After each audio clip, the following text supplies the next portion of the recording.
Hoje iremos falar sobre o estado do processo, mas antes disso, precisamos entender o que é um processo. Boa noite.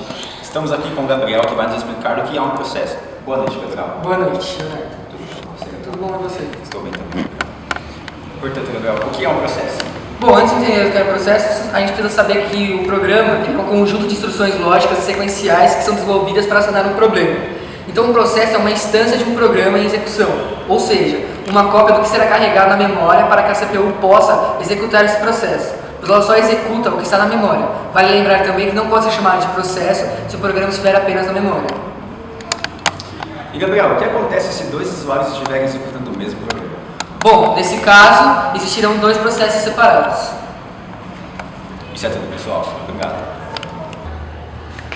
Estagiário, um café, por favor.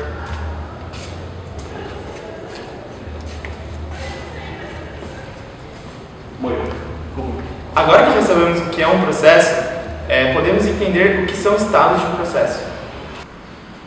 Boa noite, pessoal. Boa noite, Henrique. Como eu iria falar, um processo ele tem 5 estados, e o primeiro estado dele é o início, onde são alocados os recursos que ele poderá utilizar durante a execução do processo. O estado 2 ele é conhecido como pronto, e é onde o processo, após a alocação dos seus recursos, ele aguarda para a execução. Esse é o único estado do processo onde pode ocorrer filas, e essas filas elas são organizadas de acordo com a sua prioridade.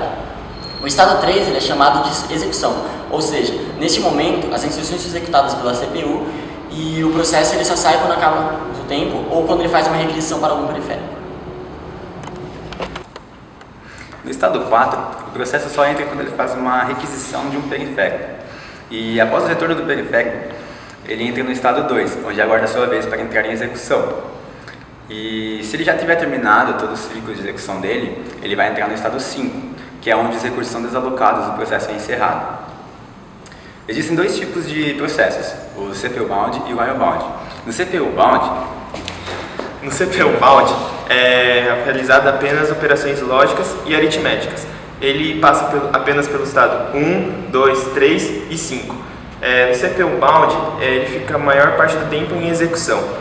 Já o IO Bound... O IO Bound é quando ele faz leitura e gravação de dados, ou seja, ele depende da resposta do periférico. Esse tipo de processo passa por todos os estados, e ele fica a maior parte no estado 4, que é aguardando o periférico.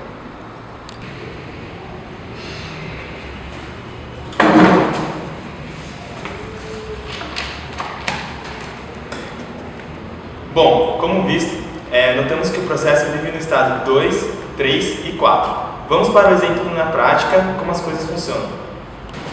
Agora vamos entender como os processos se comportam nos estados 2, 3 e 4. O processo preto ele é do tipo CPU Bound. E quando ele está no estado 3, ele só sai de lá quando o processo finaliza ou quando o seu tempo acaba. O processo branco ele é do tipo IO Bound. E quando ele vai para o estado 3, ele necessita da entrada de algum periférico. Então ele vai para o estado 4, aguardando o retorno desse periférico. O outro processo preto também é do tipo CPU Bound. Após o retorno do periférico, o processo branco volta para o estado 2. E como sua prioridade é 2, ele vai para a segunda posição na fila.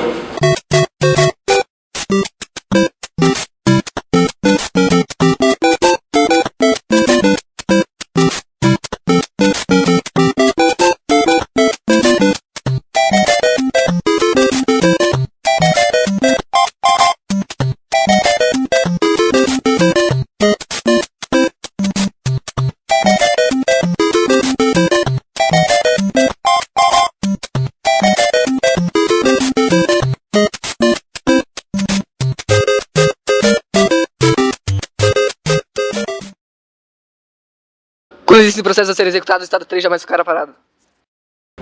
Então é isso, pessoal. Hoje aprendemos o que são estados de um processo. Boa noite.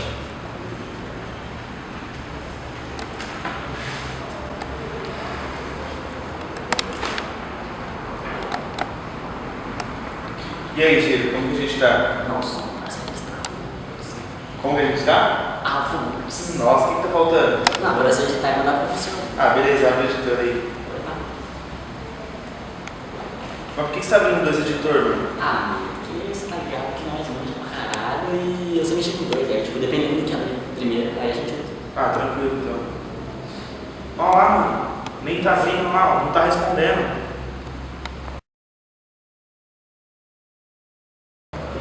No exemplo que acabamos de ver, o usuário displicente abriu dois programas semelhantes. Nisso, o processo do primeiro programa quer usar os recursos que foram alocados no processo do segundo programa e vice-versa. Neste caso, é um cruzamento de necessidade de recursos, o que fez com que nenhum processo fosse executado. Isso é chamado de deadlock, e uma das soluções possíveis para resolver esse problema é matando um dos processos.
Acabou, pessoal!